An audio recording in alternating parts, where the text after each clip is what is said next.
সৃষ্টি করতে হবে এবং যারা সরকারে আছে, যাদের হাতে ক্ষমতা তুলে দেওয়া হয়েছে, আমরা ক্ষমতা তুলে দিয়েছি এই রাজ্যের, ভারতবর্ষের, তাদেরকে বাধ্য করতে হবে, বাধ্য করাতে হবে তারা যেন আমাদের কথা শোনে। একটা ঐতিহাসিক কথা বলে, যুগে যুগে শক্তিমানেরা এমনিভাবে দুর্বলদের নিষ্পেষিত করে, শাসন করে দাবিয়ে রাখে। এটা ঐতিহাসিক সত্য। আমরা দুর্বল, শিক্ষায় দীক্ষায় আমরা অনেক তলানিতে বলা যায়, অর্থনৈতিক অনেক নিচে, যার ফলে আজকে রাজনৈতিক পেচে, রাজনৈতিকভাবে আমাদেরকে দাবিয়ে রাখা হয়েছে।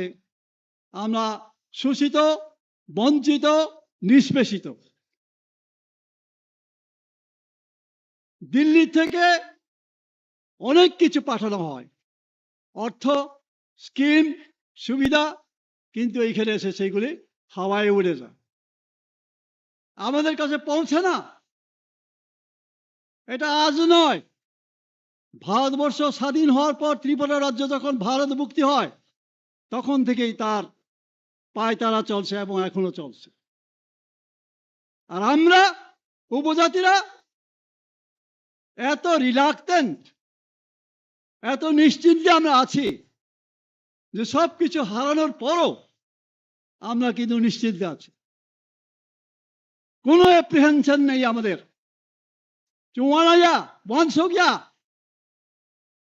সুদূর ভবিষ্যৎ তেমন আবচৌসিয়া। অথচ বিভিন্ন দলে, বিভিন্ন গোষ্ঠীতে বিভক্ত হয়ে আমরা আমাদের শক্তি ক্ষয় করছি। এটা অত্যন্ত লজ্জার।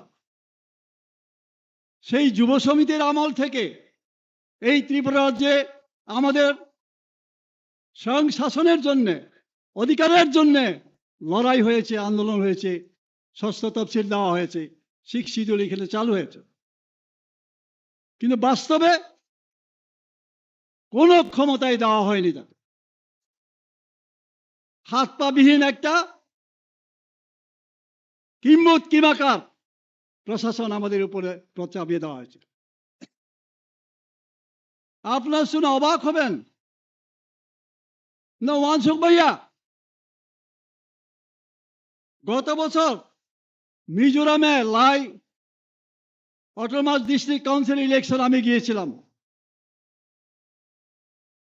সেখানে একটা অফিস দেখলাম, office of the revenue officer, Lai autonomous district council, মমতিয়া সাউথ, মমতিয়া ডিস্ট্রিক্ট। আমি অবাক হয়ে গেলাম, এত ছোট একটা ডিস্ট্রিক্ট কাউন্সিল, কত হবে তাদের জনসংখ্যা? লাই ডিস্ট্রিক্ট কাউন্সিলে 30 থেকে 40 বা 50, 1 লক্ষই ধরলাম। তারা রেভিনিউ ডিপার্টমেন্ট পরিচালনা করছে, চালাচ্ছে। আর আমরা প্রায় 15 লক্ষ উপজাতি এই এডিসিতে তহসিল অফিস পর্যন্ত আমাদের কাছে হস্তান্তর করা হয়নি। আমরা দাবি করবো না কেন? কেন আমরা আমাদের অধিকার আমরা চাইব না? আমি এই দীর্ঘ বক্তৃতা রাখার জন্য এখানে উঠিনি, কারণ আমাদের অতিথিরা আছেন, বুবাকরা বলবেন, তাদের মূল্যবান কথা শুনতে। আমি জাস্ট কয়েকটা রিসেন্টলি পত্রিকায় যে খবর বেরিয়েছে এবং আগে কিছু খবর, এইগুলি নিয়ে আমি কিছু আলোচনা করতে চাই, একটু মন দিয়ে শুনবেন। রিসেন্ট একটা খবর বেরিয়েছে, বিলুনিয়া সীমান্ত দিয়ে মানব পাচার অব্যাহত, ধৃত 4 বাংলাদেশি। হু আর দে? বাংলাদেশি হিমসভব মৌসুমাইয়া 106। সিম্পল একটা নিউজ। পত্রিকা যারা পড়েন তারা হয়তো পেয়েছেন, পত্রিকা যারা পড়েন এর মাখনা পরে খানা পাইহা। অথচ অ্যাপ্রিহেন্সিভ, চিন্তার বিষয়, চিন্তার ব্যাপার। বাংলাদেশ ফায়ে চিনি রোবা হা ভাইও শুধু আসে না, তাদের কি করা হয়? টাকার বিনিময়ে আধার করে নিচ্ছে অনেক অনুপ্রবেশকারীরা। কমলপুর এসডিএম অফিসে ঘুঘুর বাসা, চলে গেলে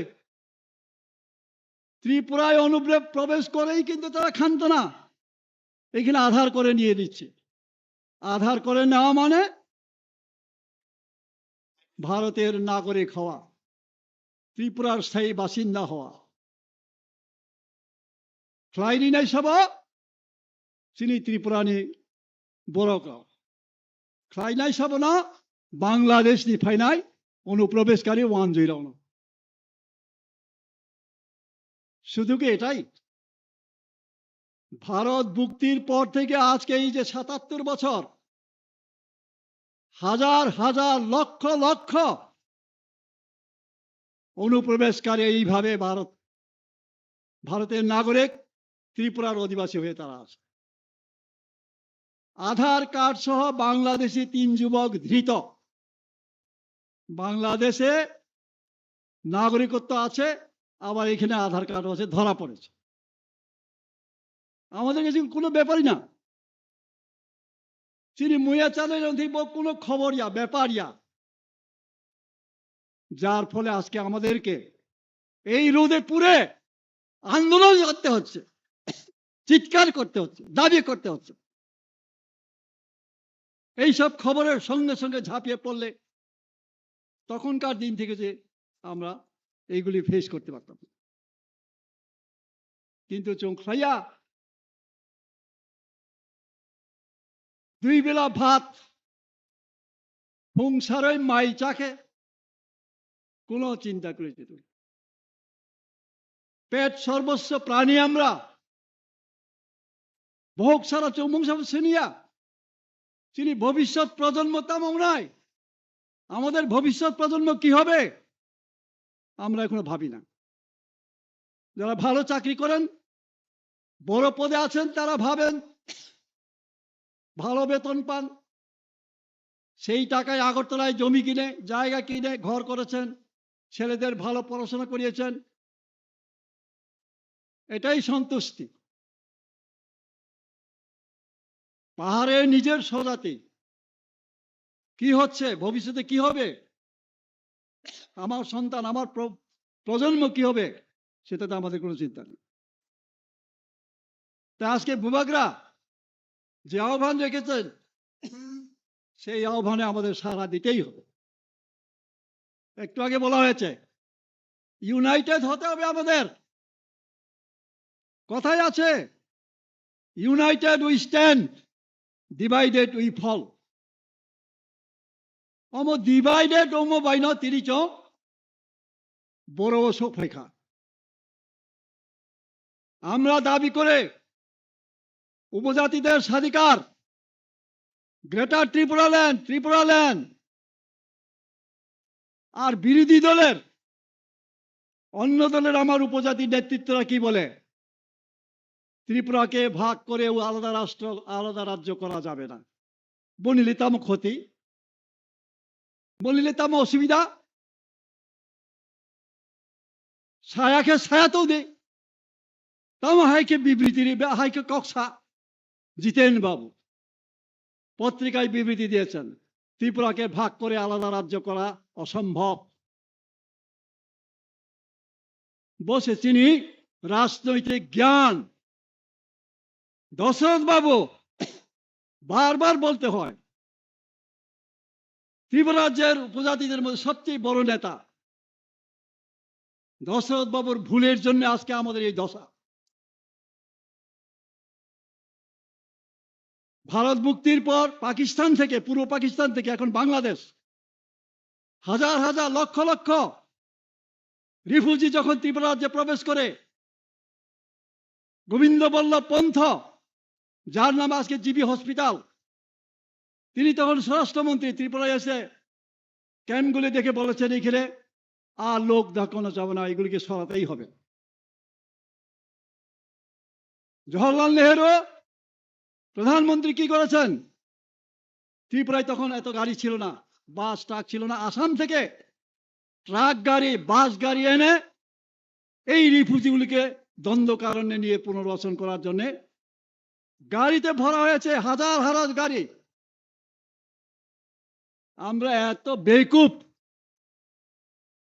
আশু বেদমা থানে গুলো মাসাটা দশরথ বাবু সুলতান খাই, চম্পকনগর, জিরানিয়া, খয়েরপুর, রানীর বাজার, লামাও থুই, লামা কাসই, আবার রিফিউজি রহরিয়া মুসানি বুখো थैनानै चुबुबाय सौ थैनानै रुवाचा थैनानै बर'ना आरेखाहाय थैनानै दे जवाहरलाल नेहरू ते खायलिया बर' तंखा जेई दशरथ बाबु सम बर'ना तनमाने आदा दांगाफोरा ताम खायका बर'नो से तानानै हेरु फे जाक्का दशरथ बाबुनि क्वार्टर खिचुय बिनि क्वार्टर खिथा जाक्का বসে লাভ চিনি। তারপরের বছর জওহরলাল নেহরু আবার কি করলেন? এভাবে তো হবে না। দশরথ বাবুকে তিনি বললেন অত্যন্ত দুঃখের সঙ্গে, দ্য মোস্ট ইম্প্রুডেন্ট পলিটিশিয়ান। কি বলেছেন?